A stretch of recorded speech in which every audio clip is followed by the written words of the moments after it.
Let me be direct with you from the outset, because what happened 72 hours ago in Kuwait City demands directness. Everyone is focused on the ceasefire negotiations. Everyone is asking whether Iran won, whether America won, whether this marks the end of tensions in the Persian Gulf. But that is not the real story unfolding right now. The real story is what just happened at Ali Al Salem Air Base and what it reveals about the complete restructuring of American power in the Middle East. I am looking at a diplomatic cable that has been circulating among defense analysts for the past 3 days. It is not lengthy, it is not ambiguous. It is 11 sentences long, and it represents the most significant rupture in U.S. Kuwait military relations since Operation Desert Storm in 1991. What it announces is not a temporary restriction. It is not a bureaucratic delay. It is not a request for renegotiation. What it announces is the immediate termination of American F-16 basing rights at Ali Al Salem Air Base and Al Jaber Air Base, effective May 1st, 2026. 30 years of guaranteed access, eliminated with 2 weeks' notice. In the next 20 minutes, I am going to walk you through exactly why Kuwait made this decision, why it represents a structural shift rather than a tactical adjustment, and why this matters far more to your daily life than almost anything else happening in global affairs right now.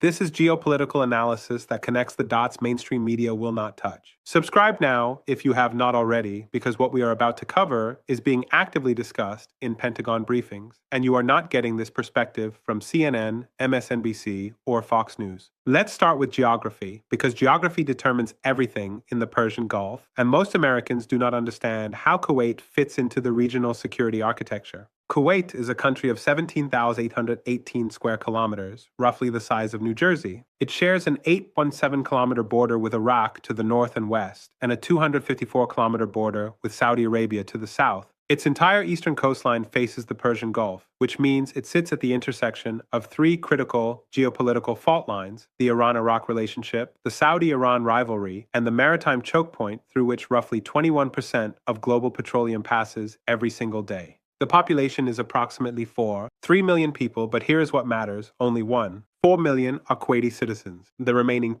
9 million, are foreign workers, primarily from South Asia and other Arab nations. This demographic reality shapes everything about how Kuwait makes strategic decisions, because the ruling Al Sabah family governs a country where citizens are a minority and where social stability depends entirely on the uninterrupted flow of oil revenues that fund generous welfare programs. Kuwait currently produces about 4 million barrels of oil per day. At current prices of roughly $87 per barrel, that generates approximately $208 million in daily revenue, or about $76 billion annually. 90% of that revenue comes from a single customer, China. According to the International Energy Agency, China imported 8 million barrels per day from Kuwait in 2025, making Kuwait China's fourth largest supplier after Saudi Arabia, Russia, and Iraq. This is not a diversified economy. This is a petrostate whose financial survival depends on one commodity flowing to one primary buyer. Now, let's talk about what America actually built in Kuwait, because the scale of these installations is not widely understood. Subscribe if you are watching this and realizing that the infrastructure we are about to discuss represents the largest concentration of American air power between Germany and Japan. Ali Al Salem Air Base sits approximately 39 kilometers north of Kuwait City. It covers roughly 24 square kilometers and has hosted continuous American operations since 1991. The base infrastructure includes 2 runways capable of handling everything from F-16 Fighting Falcons to C-17 Globemaster cargo aircraft. At peak capacity during the Iraq War, Ali Al Salem supported more than 10,000 American personnel. According to the U.S. Air Force's own public statements, the base processed over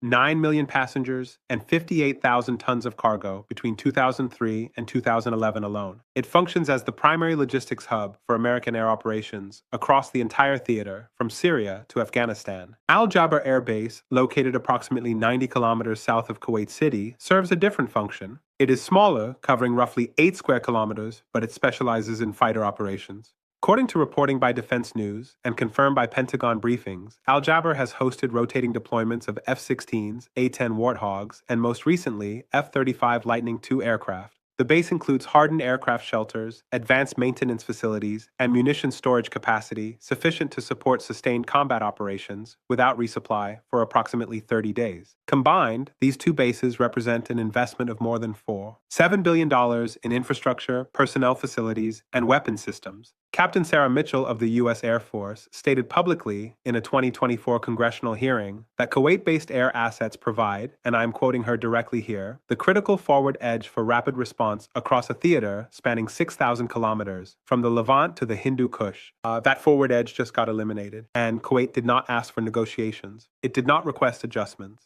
It issued a termination notice. To understand why, we need to examine what happened in the 72 hours before that cable went out. Announcement number 1, the insurance crisis. And this one matters more than anything else because it reveals the economic mechanism that forced Kuwait's hand. On April 12, 2026, Lloyd's of London announced that maritime insurance rates for vessels transiting the Strait of Hormuz had increased by 1,847% compared to January 2026 levels. That is not a typo. Rates went from an average of $38,000 per voyage to $740,000 per voyage for a standard VLCC tanker carrying 2 million barrels of crude oil. According to Bloomberg, this represents the highest maritime insurance cost in recorded history, exceeding even the rates during the Iran-Iraq War in the 1980s. Why does this matter to Kuwait? Because Kuwait exports 1 million barrels per day through the Strait of Hormuz. Every single barrel Kuwait sells to China, India, Japan, or South Korea must pass through that 21-mile-wide choke point. At $740,000 per voyage, and with approximately 14 voyages per week required to maintain current export volumes, Kuwait is now paying an additional $4 million per week just in insurance premiums. That is $540 million annually in pure friction costs that did not exist 4 months ago. But it gets worse. Reuters reported on April 14th that 3 major shipping companies, AP Moller-Maersk, Mediterranean Shipping Company, and CMA CGM, announced they would no longer transit the Strait of Hormuz regardless of insurance availability. Not at higher cost, not with additional security, not at all. These 3 companies control approximately 43% of global container shipping capacity. Their withdrawal means that even if Kuwait is willing to pay the insurance premium, there are simply fewer vessels available to move its oil. Received. That is announcement number 1. The insurance crisis is not theoretical. It is not speculative. It is showing up in Kuwait's national budget as a direct, quantifiable loss of revenue and access to markets. Announcement number 2, the Saudi corridor offer. This is the part most Western analysts missed entirely, and it explains the timing of Kuwait's decision. On April 10th, 2 days before the Lloyd's announcement, Saudi Crown Prince Mohammed bin Salman hosted Kuwait's Emir Sheikh Mishal Al Ahmad Al Jaber Al Sabah in Riyadh.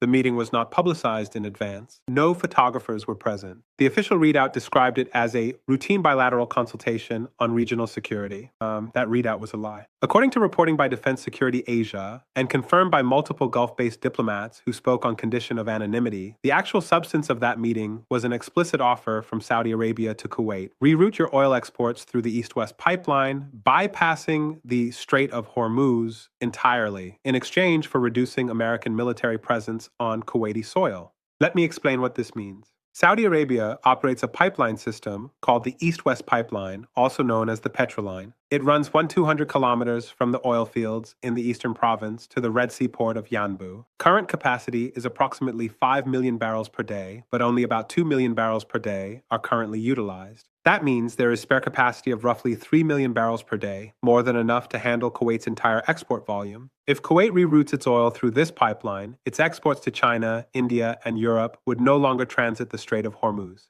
They would exit through the Red Sea and continue via the Suez Canal or around the Cape of Good Hope. The insurance rates for Red Sea transits are currently averaging $52,000 per voyage compared to $740,000 for Hormuz transits. The economic logic is overwhelming, but there was a condition. According to the same diplomatic sources, Saudi Arabia made clear that this pipeline access would only be extended if Kuwait demonstrated independence from American military operations that Saudi Arabia increasingly views as destabilizing. Specifically, Saudi Arabia demanded that Kuwait stop allowing its bases to be used for surveillance flights over Iran, reconnaissance missions over Iraq, and strike planning against Houthi positions in Yemen. Think carefully about what this represents. When Saudi Arabia offers an economic lifeline to a neighboring petrostate and conditions that lifeline on reducing American military access, that is not a request. That is leverage. And Kuwait, facing an insurance crisis that was bleeding its national budget dry, accepted. Stay with me, because this is where the narrative completely changes and where the structural realignment of the Gulf becomes impossible to ignore. Announcement number 3, China's quiet guarantee. And this one, almost nobody in the mainstream media is connecting correctly. On April 8th, before the Saudi meeting, before the Lloyd's insurance announcement, and before Kuwait issued its termination notice to the United States, Chinese Foreign Minister Wang Yi made a previously unannounced visit to Kuwait City. The visit lasted 6 hours. There were no press briefings.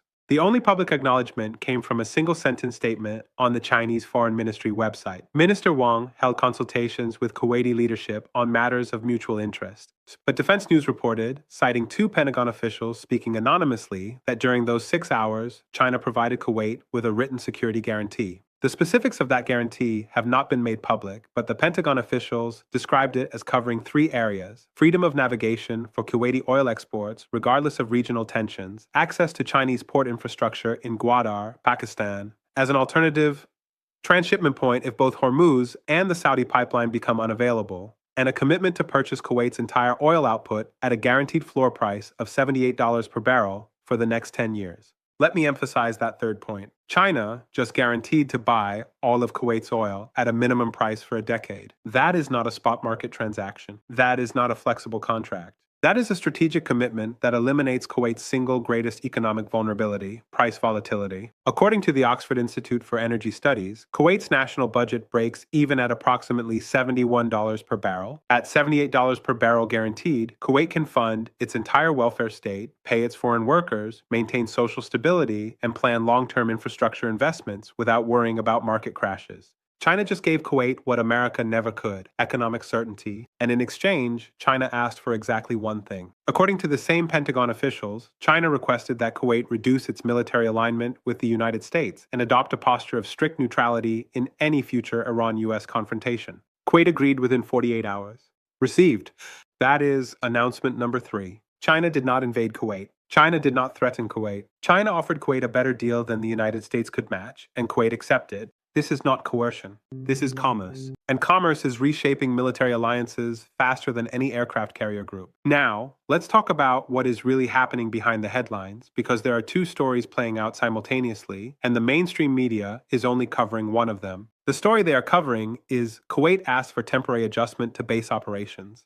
The story they are not covering is the entire Gulf Cooperation Council is quietly renegotiating its relationship with American power. Here's what most Americans do not understand. The United States has military bases or access agreements in Kuwait, Bahrain, Qatar, the United Arab Emirates, and Oman. Every single one of those agreements was negotiated in the 1990s or early 2000s, when oil flowed freely, when China was not yet an economic superpower, and when Iran was internationally isolated. Those conditions no longer exist. According to the Stockholm International Peace Research Institute, China is now the largest trading partner for every single GCC member state. In 2025, China imported 2 million barrels per day from Saudi Arabia, 8 million from Kuwait, 1 million from the UAE, 780,000 from Oman, and 340,000 from Qatar. Total Chinese imports from the GCC exceeded 2 million barrels per day compared to 9 million barrels per day imported by the United States. When your primary customer is China and your primary security guarantor is the United States, and those 2 powers are in strategic competition, you face a choice. And one by one, the Gulf states are making that choice. They are choosing the customer. The UAE announced in March 2026 that it would not renew its agreement allowing American drones to operate from Al Dhafra Air Base. Oman quietly informed the Pentagon in February that it would no longer host American surveillance aircraft at Thumrait Air Base. Qatar, which hosts the massive Al Udeid Air Base and U.S. Central Command Forward Headquarters, has reportedly begun preliminary discussions about transitioning the base to Qatari control, with American personnel present only in an advisory capacity. Think carefully about what this represents. When America's closest Arab allies, the countries that host tens of thousands of American troops and billions of dollars in American military hardware, begin systematically reducing American access, that is not ambiguity. That is not diplomatic nuance. That is a verdict. And the verdict is this: American military presence in the Gulf is increasingly viewed not as a source of stability, but as a source of risk. Risk of being targeted by Iran, risk of being caught in a US-China confrontation, risk of losing access to the Chinese market that now underwrites these countries' entire economies.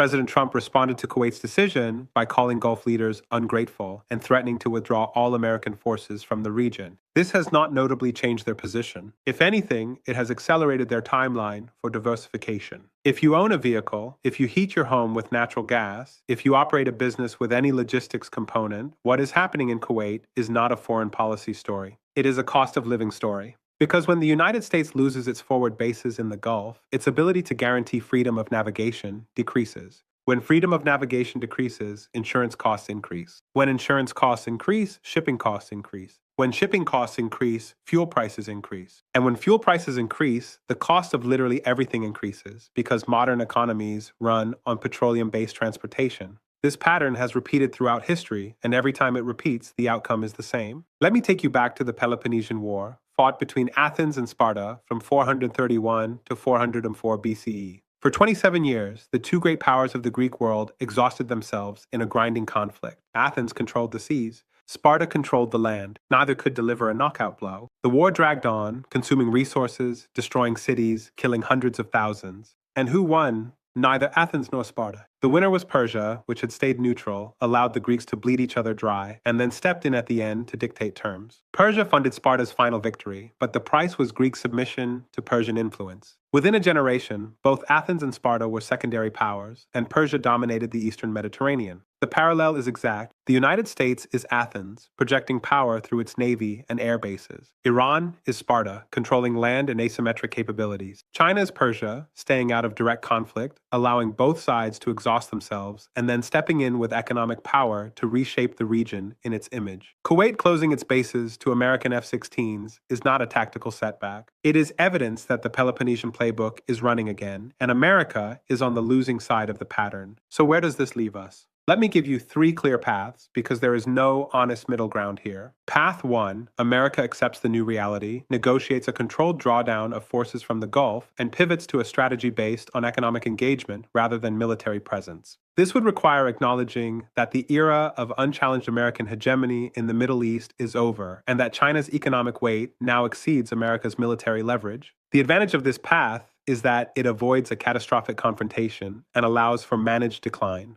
The disadvantage is that it represents a historic loss of influence and access to energy resources that have underpinned American power for 70 years. Path 2, America doubles down, increases military pressure on Iran to force Gulf states back into alignment, and attempts to fracture the China-GCC economic relationship through sanctions or coercion. This path assumes that military power still trumps economic power, and that Gulf states can be intimidated into compliance. The advantage is that it preserves the illusion of American dominance. The disadvantage is that it accelerates the insurance crisis, pushes energy prices higher, and risks an actual military conflict that America is not positioned to win without catastrophic costs. Path 3, the most likely scenario. America attempts Path 2, achieves limited tactical successes, but ultimately ends up on Path 1 after significant economic and political damage. This is the messy middle, where pride delays pragmatism, and the adjustment happens anyway, but at much higher cost. I think we are closer to Path 3 than the headlines suggest. The termination notice from Kuwait is not reversible through threats. It is based on cold economic calculation, and those calculations are not going to change because an American president tweets angry messages. What we are witnessing is the slow-motion collapse of the post-1991 security architecture in the Gulf, and it is being driven not by military defeat, but by balance sheets. Here are the questions I want you to take away. First, how long can the United States maintain a credible deterrent in the Gulf without forward basing in Kuwait, UAE, and Oman? Second, what happens to oil prices if American security guarantees are no longer credible and insurance markets price in that risk?